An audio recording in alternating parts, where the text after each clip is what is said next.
Kumakain na kayo. So ngayon, before ako mag-bless sa mga religious items ninyo, at sa mga na late po ngayon, pwede kayo balik bukas. Thursday, Friday, Saturday, Sunday, open yung office natin. So before ako mag-bless, may pasyente tayong bumalik dito at nakalimutan siyang i-renounce yung orasyon niya galing sa isang traditional healer, no? At pumunta na siya sa Valencia at bumalik siya ngayon. No? Ito yung storya ng buhay niya, taga Buholang, no? For 14 years, she received orasyon from a traditional faith healer.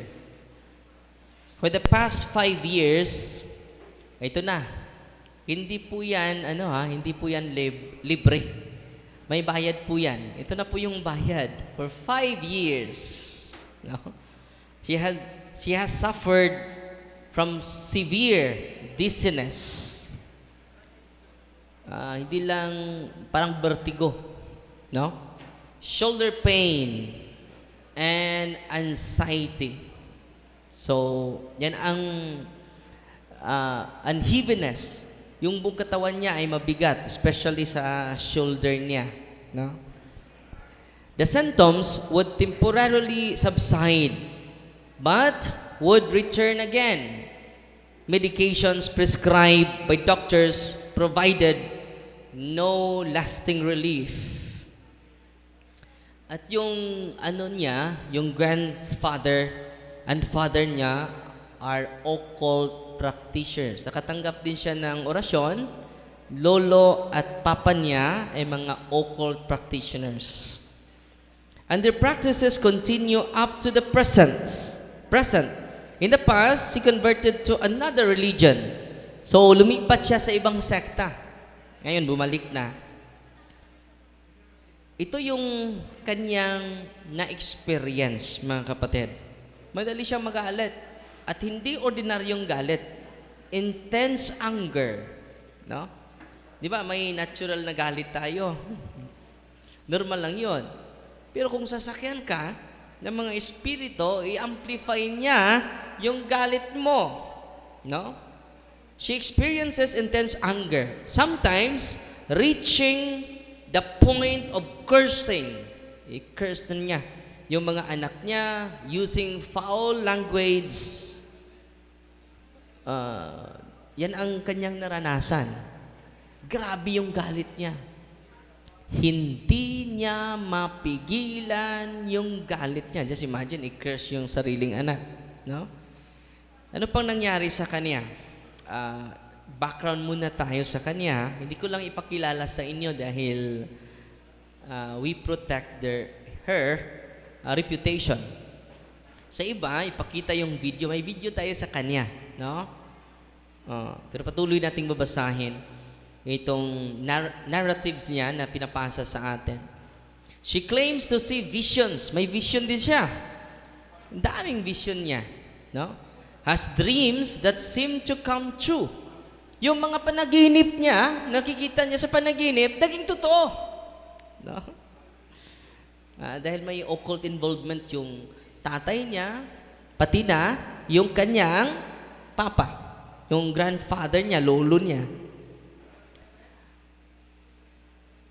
And listens to faith healers. Madami na din siyang pinuntahan ng mga albularyo dahil yung karamdaman niya ay wala talagang improvement.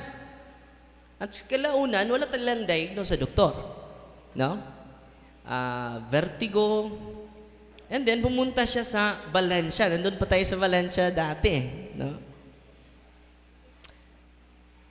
After undergoing processing to Valencia, previously, her symptoms disappeared. Gumaling siya. No? And she became less sensitive. At nung nagkita kami nung isang linggo, sabi niya, Father, may orasyon pa ako, Father, na hindi ko na-renounce. No? Dahil isa sa mga payo nila sa team natin, hindi nila sinunod. Hindi nila ginawa. Dahil nawala na po yung sakit niya. Completely healed na po siya. No? She returned to practicing her faith as a Catholic believer. Nung pumunta siya sa Valencia, nandun pa tayo sa Valencia dati, practice na siya. Pero isa lang, ang hindi niya nagawa, yung solemn renouncement sa particular orasyon na galing sa albularyo, yun lang ang hindi niya na-renounce. No? They intended for her to renounce the spiritual influence connected to her father. Kasali pa yung tatay niya na occult. Hindi din niya na-renounce. Pati na yung orasyon na natanggap niya galing po sa albularyo. But they were unable to perform the renunciation prayer. So ngayon mga kapatid, very essential po ito na kayo ang mag-renounce, sabihin nyo sa team natin, bro, pwede ba, naibigay mo sa akin yung solemn renouncement. No? Pwede nyo mapicturean dahil nandito lang po yan sa aklat na ito, solemn exorcism. At ito, very important po ito Gumaling siya, pero bumalik. Bakit? Hindi pa siya nagsagawa ng solemn renouncement. Patuloy nating babasahin. Because they forgot. Nakalimot sila sa instruction sa team natin. At okay naman ako, Father. Gumaling naman ako. Okay. Later, she returned to the office because her symptoms came back. So last week, bumalik siya dito. At na-entertain natin last Sunday po. Kasama ang husband niya. No? Dito yung exorcism room ko at deliverance room dito. Ang nangyari mga kapatid, ito po. Patuloy silang pumupunta sa doktor. Hindi naman masama yun. Pero walang findings pa rin. Reaction during prayer. Ito po. Nagsimula na ako mag-pray. Hindi pa ako nagsimula na mag-pray. She began reacting. At the very start, her head moved uncontrollably. Bigla lang gumalaw yung kanyang ulo. At nakita ito sa kanyang asawa. No? She felt pain and pressure in her ears, and she could not remain still. Nawala siya sa sarili niya. Hindi niya alam ang pangyayari during prayer. She shouted. Sumigaw siya, lost her balance while sitting, and gasped for breath. Nahirapan siya sa paghinga. During the prayer, it was revealed. Dahil yung exorcist, pagsagawa ng imperative question. Tell me your name. How many are you? Sumagot yung mga demonyo. Ilan sila? Ito yung sagot ng mga demonyo. 200 unclean spirits were dwelling inside her. No? 200 spirits. And they are linked. Alam nyo, during sa imperative command ko, tell me your entry points. Sumagot yung mga demonyo. Because of the occult prayer she has. No? Tell me your other entry points. Ano yung entry points ninyo? Occult practitioners. Dahil yung tatay niya at yung lolo niya ay occult practitioners. No? Ano nangyari mga kapatid? She vomited thick mucus and white saliva. So sumuka. No?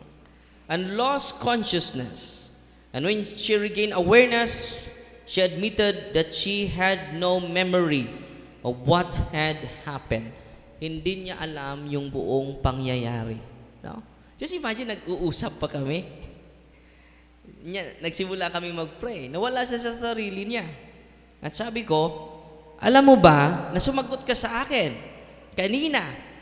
200 demons inside her.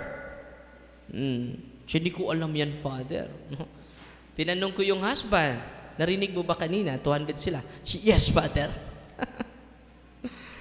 Just imagine nakalimot lang siya sa solemn renouncement na binibigay sa team natin. Balik kayo for solemn Hindi na sila bumalik.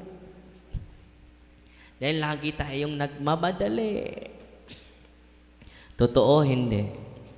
Dahil mahilig tayo sa instant noodles, instant coffee. Ngayon, after exorcism, no? The feeling of heaviness completely disappeared. Lahat ng karamdaman niya, yung bigat sa shoulder niya, yung vertigo, dizziness, tinanong ko siya from 1 to 10. The highest is 10. 10 is complete healing. Father, it is beyond 10. Bigyan natin papuri si Kristo. So, mga kapatid na nandito, kapag may orasyon kayo, kahit religious orasyon pa yan, pero galing sa albularyo, renounce it na. Para hindi na kayo babalik dito. Kita na tayo sa sunod. No? Father, meron na kong hindi na-renounce. Itong habak ko, Father, hindi ko na-renounce. No? Dito tayo sa kunting reflection. Base sa sabi ni Saint Augustine. Ito yung sabi ni Saint Augustine. In relation to disordered love and false spiritual sources. False spiritual sources. Dahil yung orasyon, akala niya, from the Holy Spirit. It is from Espiritu Tonto. Hindi Espiritu Santo. Amen? Sabi ni Saint Augustine, all, not some. Ang ginagamit niya ay all. All superstition is a pact with demons, whether explicit or implicit. Nandito yan sa Di Doctrina Christiana. So, malinaw All superstition is a pact with demons. Whether explicit, literal, or explicit, implied. So dito mga kapatid, Saint Augustine teaches that seeking healing, power, protection outside the sacrament, outside the grace of God, even if disguised as orasyon or traditional prayer, open the soul to disordered spiritual attachment. Yun ang nangyari sa babaeng ito. Gumaling siya, pero hindi naman siya nag-renounce. No? The long use of orasyon. Take note The long use of orasyon from atambalan or faith healers fits what Saint Augustine calls implicit cooperation with spiritual forces not from God. Implicit, implied. O, hindi mo alam because you are curious. The temporary relief followed by worsening symptoms. Na-relief ka temporarily. Pero, patuloy pa rin yung symptoms. Reflects Saint Augustine's warning. False powers may give short-term effects, but deepen bondage over time. Kaya nga, pupunta kayo dito, babalik naman kayo sa albularyo, you will experience temporary relief, but deepen the bondage, the spiritual bondage sa bawat isa sa atin. The return of peace after the prayer of renunciation aligns with Saint Augustine's belief that truth restores order the soul. So ang katotohanan, yun ang i-share natin. Hindi yung aral ng hindi tinuturo ng ating simbahan. Sabi naman ni Saint Tertullian, isang church father, hindi po siya na santo. Sabi niya, the demons imitate what is holy in order to deceive us. Father, nagdadasal naman sila. May rebulto naman sila. No? Anong sabi ni ni Tertullian? The demons imitate what is holy. Kaya nga, mga albularyo, may mga chapel. Totoo, hindi. Ang mga healer, may chapel. May devotion din sa Nazareno. May devotion ni Senyor Santo Niño. bukas din, isi-share ko sa inyo yung papasukan ni Senior Santo Niño. No? So, ang dami kong i-share ninyo. Gumagawa ako araw-araw ng mga storya. Galing po sa mga pasyente natin. At alam nyo, malaki na yung improvement niya sa ngayon. Ito po, mag-ingat po kayo sa vision, sa mga discernment natin. Kapag wala tayong kaalaman wala tayong foundation sa mga doktrina ng simbahan, we easily deceived by these visionaries, by these faith healers, by these magicians sa paligid natin. No? Ano sabi ni so practices connected to pagan or occult rituals, even if culturally accepted, open the door to spiritual deception. Demons cloak themselves in religious forms to mislead. The devil rivals the truth and dresses his lies in secret forms. Grabe, no? Ang sabi ni Tertullian, the devil rivals the truth, dresses his lies. Yung kasinungalingan niya, sinuutan niya ng secret forms. Santo Niño naman siya, Father. No. Mamamiri naman yung devotion niya. So kaya nga, may center tayo. Ano yung intention natin may center tayo? To increase our knowledge of the truth. Because only the truth shall set us free. Amen? So natutuwa ba kayo ngayon? Lastly, ito po. Take note ha. Grace that not coexist with hidden alliances to occultism. Ang grasya at ang occult power, hindi po yan mag-coexist. Hindi po yan dapat magsama. Kung meron kang occult power, then magsamba ka, hindi po yan maganda. It is contamination. Sabi ni Santiago, hindi magkatulad ang source sa matabang na tubig at sa maalat na tubig. Hoy, magkatulad ba yung source sa dagat, sa tubig sa dagat, at sa tubig dito sa lupa? Hindi. Ganun din. Hindi dapat nyo silang i-mix. Yan po ay spiritual contamination. Kaya nga, mag-aral tayo at hindi tayo ma-fall sa syncretism. I-mix natin ang pagan practices sa religious practices ng simbahan. Dapat ma-dissect natin. At ando yung turo ng simbahan, yun lang ang ating patuloy. At kapag hindi ito naayon sa turo ng simbahan, wag nyo po yang ipagpatuloy.